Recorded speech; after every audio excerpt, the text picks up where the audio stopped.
ৰ'ব ৰ'ব ভিডিঅ'টো স্কিপ নকৰিব।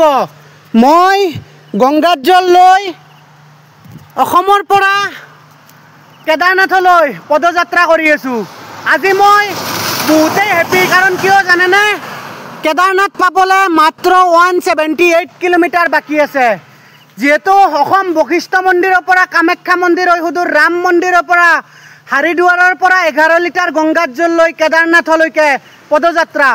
আজি মোৰ 90 দিন, পুৰা 3 মাহ কমপ্লিট কৰিলোঁ আপোনালোকৰ আশীৰ্বাদ আৰু বাবাৰ আশীৰ্বাদ লৈ। গতিকে মই ক'বলৈ ভাষা নাই। চাওক, ইমান দিনে আহি আহি প্ৰায় 178 কিলোমিটাৰ বাকী আছে।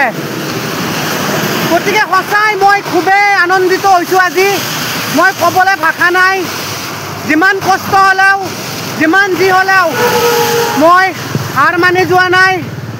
মই চাওকচোন, কান্ধত 11 লিটাৰ গংগাত জল লৈ মই কেদাৰনাথলৈকে পদযাত্ৰা কৰি আছোঁ।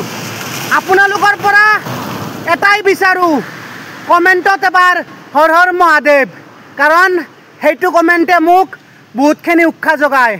যিহেতু অসমৰ পৰা 3 মাহে ধৰি মই পেডেল যাত্ৰা কৰি আছোঁ আৰু আহি আহি ফাইনেলি কেদাৰনাথ পাবলৈ 178 কিলোমিটাৰ বাকী আছে। গতিকে কি ক'ম, হৰ হৰ মহাদেৱ, জয় শ্ৰীৰাম, জয় শ্ৰী কেদাৰ, জয় আই অসম।